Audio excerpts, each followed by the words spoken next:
King's Landing erupted as the executioner's sword fell, staining the steps of Baelor's Sept with the blood of Winterfell's lord.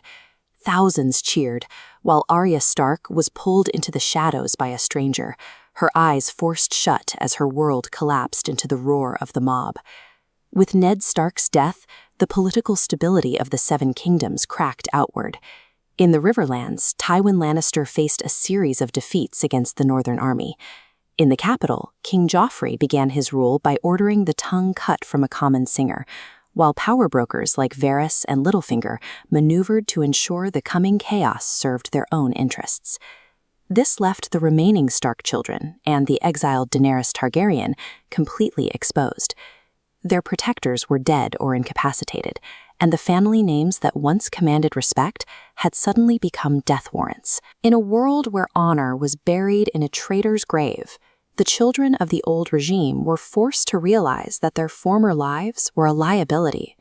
To stay alive, they would have to become something their parents wouldn't recognize. For Arya, the transition was immediate and physical.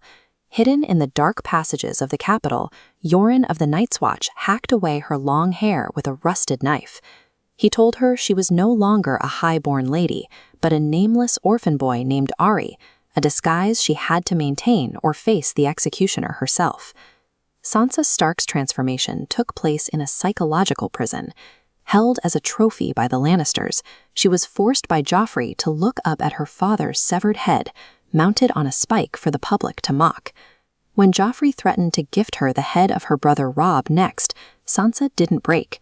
She adopted the cold language of royal etiquette and countered with her first act of defiance.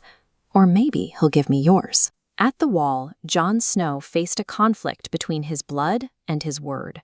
Hearing of his father's murder and his brother's call to arms, he fled Castle Black in the middle of the night, desperate to join the Stark army and seek revenge. His brothers in the Night's Watch, Samwell, Grenn, and Pype, refused to let him go. They chased him into the forest, physically blocking his horse and reminding him of the sacred oath he had sworn before the Heart Tree. Listening to them recite the words in the dark, Jon made the choice to let his old life go. He returned to the Wall, fully accepting his identity as the Sword in the Darkness. Through physical disguises, heavy psychological armor, or the reaffirmation of an oath, these children systematically buried their past identities to survive the present. Survival was only the first step. In the Northern War Camp, the lords were locked in a debate over which Southern Baratheon king they should support to replace Joffrey. Great Jon Umber rejected both. He argued that the Targaryens and their dragons were long gone, and there was no longer any reason for the North to bow to the rulers of the South. Drawing his sword, Great Jon knelt before Robb. As the other lords followed suit, raising their blades, Robb Stark was forced to grow into his new title, the King in the North. Across the narrow sea, Daenerys Targaryen paid an even steeper price for her authority. The blood magic she used to save Khal Drogo resulted in a dead, monstrous child and a husband left in a vegetative state.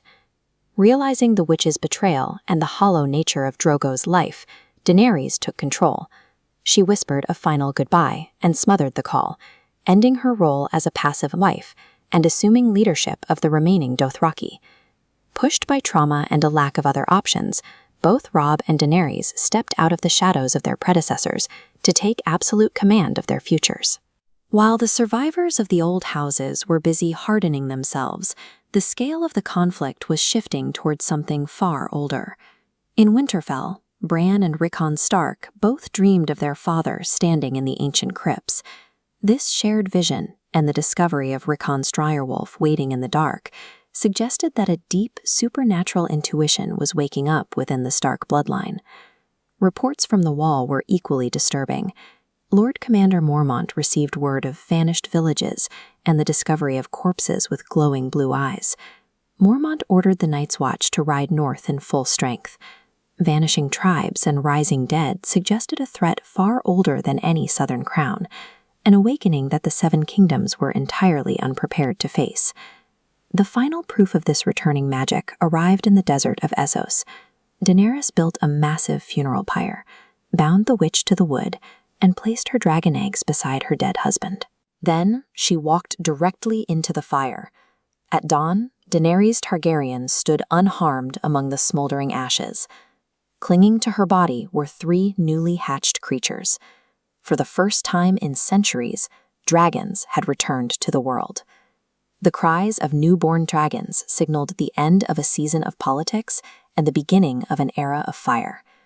A generation of children, forced to bury their innocence in the ashes of their families, now stood as the only players left to face the return of the impossible.